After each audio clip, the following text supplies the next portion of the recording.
Assalamualaikum warahmatullahi wabarakatuh. Perkenalkan, nama saya Zaroha Salsabila, NIM 306224040, Prodi Manajemen Dakwah, UIN Kiai Haji Abdurrahman Wahid, Pekalongan.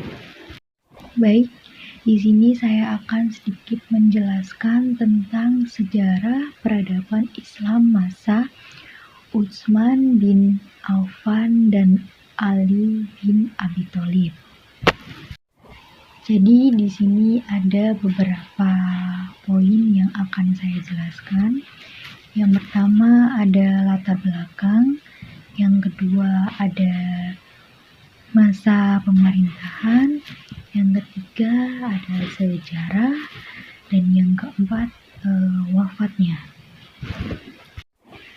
Yang pertama, saya akan menjelaskan tentang peradaban Islam pada masa Utsman bin Affan yang dimulai dari latar belakang, lalu masa pemerintahan, sejarah, dan yang terakhir itu wafatnya. Oke, Utsman bin Affan. Nama lengkapnya ialah Utsman bin Affan bin Abdil As bin Umayyah dari pihak Quraisy. Ia memeluk Islam lantaran ajakan Abu Bakar dan menjadi salah seorang sahabat dekat Nabi Muhammad SAW. Melalui persaingan ketat dengan Ali, tim formatur yang dibentuk oleh Umar bin Khattab akhirnya memberi mandat kekhalifaan kepada Utsman bin Affan. Masa pemerintahan Utsman bin Affan adalah yang terpanjang dari semua khalifah di zaman Al-Khulafaur Rasyidin, yaitu 12 tahun. Tetapi sejarah mencatat tidak seluruh masa kekuasaannya menjadi saat yang baik dan sukses bagi beliau. Para pencatat sejarah membagi masa pemerintahan Utsman bin Affan menjadi 2 periode, yaitu 6 tahun pertama merupakan masa pemerintahan yang baik, dan 6 tahun terakhir adalah merupakan masa pemerintahan yang buruk. Separuh pertama pada pemerintahan Utsman, beliau melanjutkan sukses pendahulunya, terutama dalam perluasan wilayah kekuasaan Islam. Daerah-daerah strategis yang sudah dikuasai Islam seperti Mesir dan Irak terus dikembangkan dengan melakukan serangkaian ekspedisi militer yang terencanakan secara cermat dan simultan di semua front. Separuh pemerintahan Utsman bin Affan yang kedua muncul perasaan tidak puas dan kecewa di kalangan umat Islam sendiri. Salah satu faktor yang menyebabkan banyak rakyat kecewa terhadap kepemimpinan Utsman adalah kebijaksanaannya mengangkat keluarga dalam kedudukan tinggi.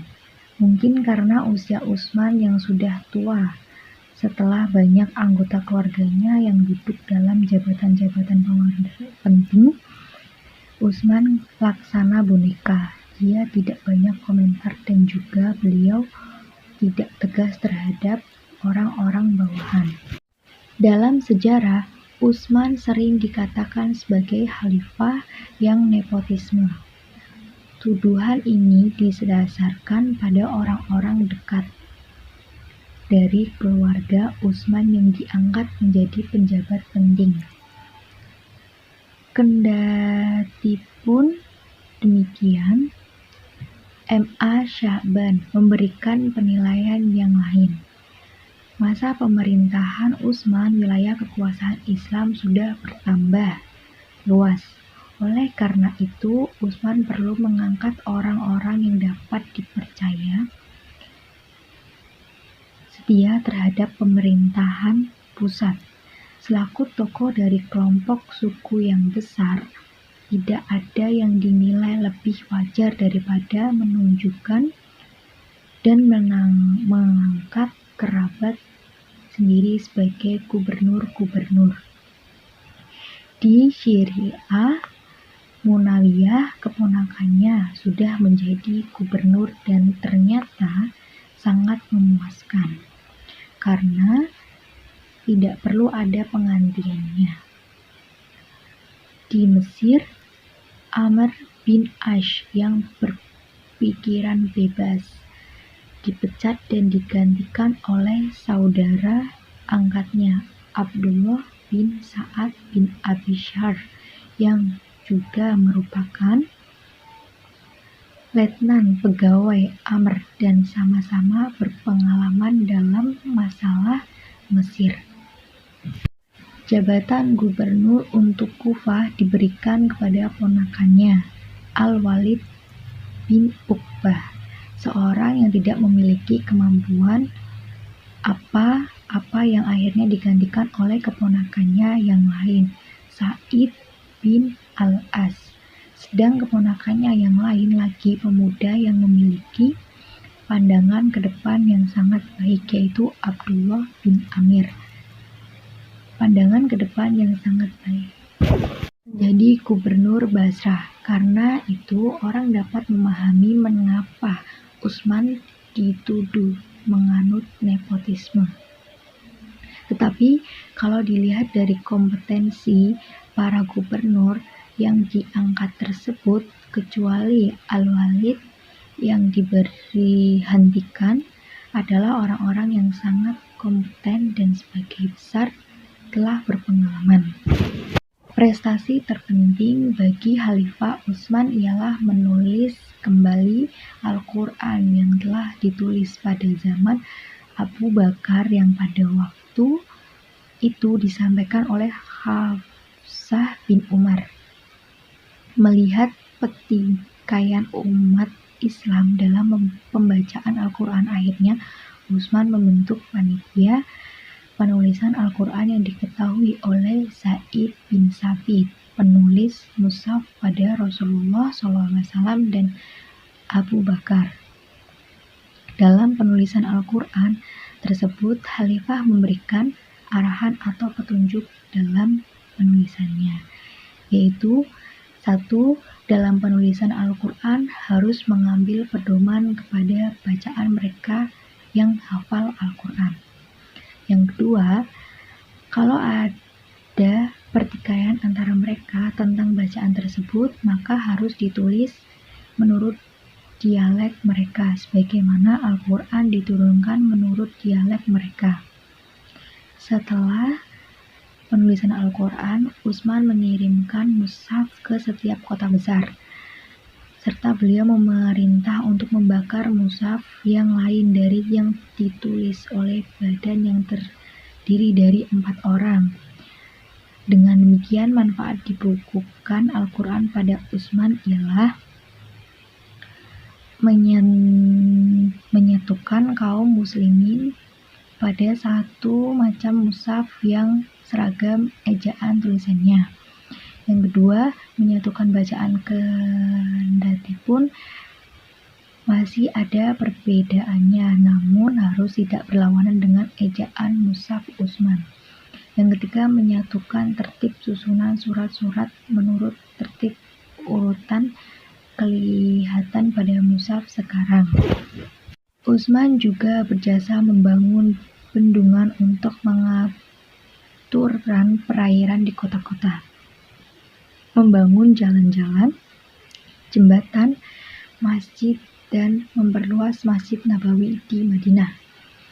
Situasi politik pada masa akhir pemerintahan Utsman semakin mencekam dan timbul pemberontakan yang mengakibatkan terbunuhnya Utsman. Utsman akhirnya wafat sebagai syahid pada hari Jumat tanggal 17 Zulhijjah 35 Hijriah 655 Masehi ketika para pemberontak berhasil memasuki rumahnya dan membunuh Utsman saat sedang membaca Al-Quran. Persis seperti apa yang disampaikan Rasulullah SAW perihal kematian Utsman yang syahid. Nantinya beliau dimakamkan di perkuburan Baqi di Madinah. Baik, selanjutnya saya akan menjelaskan mengenai peradaban Islam pada masa Ali bin Abi Thalib. Ali bin Abi Thalib adalah putra Abi Thalib bin Abdul Muthalib. Ia adalah sepupu Nabi Muhammad SAW. Ali diangkat sebagai khalifah dalam situasi politik yang kurang mendukung. Peristiwa pembunuhan terhadap Khalifah Utsman bin Affan mengakibatkan kegentingan di seluruh dunia Islam yang waktu itu sudah membentang sampai ke Persia dan Afrika Utara. Pemberontakan yang waktu itu menguasai Madinah tidak mempunyai pilihan lain selain Ali bin Abi Thalib sebagai khalifah. Waktu itu Ali berusaha menolak, tetapi Zubair bin Awam dan Talha bin Ubaidillah memaksa beliau, sehingga akhirnya Ali menerima baiat mereka. Menjadi Ali satu-satunya khalifah yang dibaiat secara massal, karena khalifah sebelumnya dipilih melalui cara yang berbeda-beda. Sebagai khalifah keempat yang memerintah selama sekitar 6 tahun, masa pemerintahannya mewarisi kekacauan yang terjadi saat masa pemerintahan khalifah sebelumnya, Utsman bin Affan.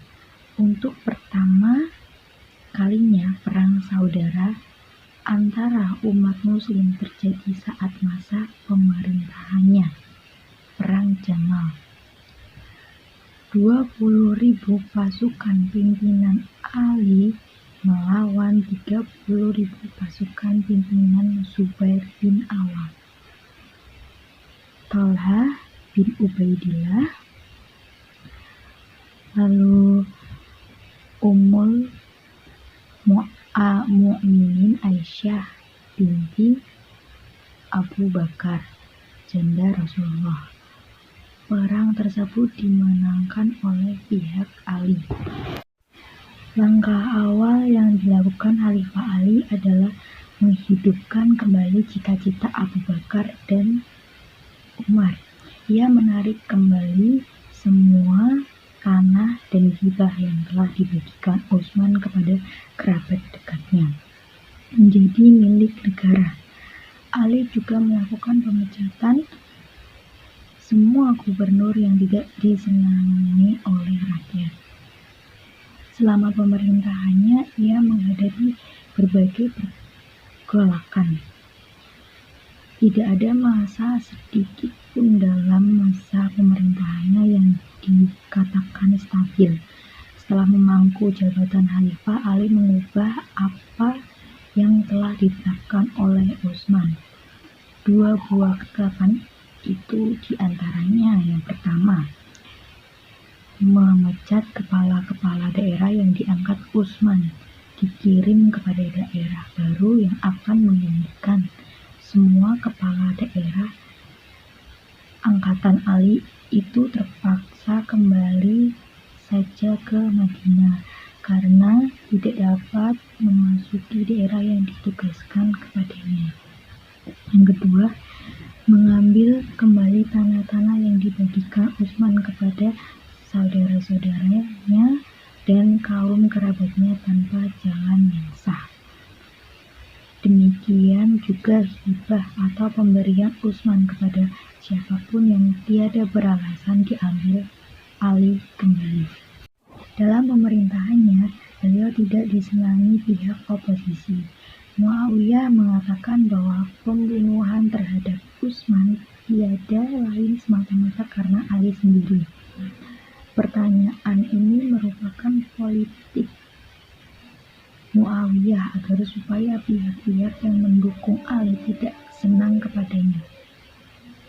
Dan sekaligus Muawiyah tersebut mau menjatuhkan legalitas Ali bin Abi Thalib.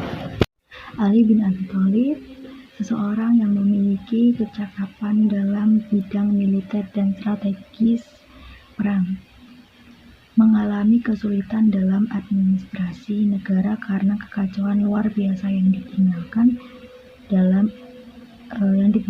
pemerintahan sebelumnya. Ia meninggal di usia 63 tahun karena pembunuhan oleh Abdurrahman bin Muljam, seseorang yang berasal dari golongan Khawarij atau pembangkang, saat mengimami salat subuh di Masjid Kufah pada tanggal 19 Ramadan, dan Ali menghembuskan nafas terakhirnya pada tanggal 21 Ramadan tahun 40 Hijriah. Ali dikuburkan secara rahasia di Najaf.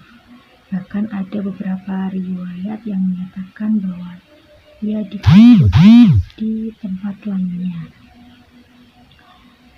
Dalam pemerintahannya, ia banyak mengalami pertentangan karena ada anggapan Ali tidak mampu mengungkapkan pembunuhan Utsman. Bahkan Ali dituduh sebagai dalang pembunuhan tersebut. Kelompok Khawarij bahkan menyimpulkan bahwa penyebab perpecahan kaum muslimin adalah 3 orang, yaitu Ali, Muawiyah, dan Amr bin As. Agar umat Islam kembali bersatu, maka ketiganya harus dibunuh. Ketika rencana tersebut akan dilaksanakan, ternyata hanya Ali yang berhasil terbunuh. Ali terbunuh pada tanggal 20 Ramadan 40 Hijriah 660 Masehi. Mungkin itu saja sedikit yang dapat saya sampaikan. Kurang lebihnya mohon maaf. Wassalamualaikum warahmatullahi wabarakatuh.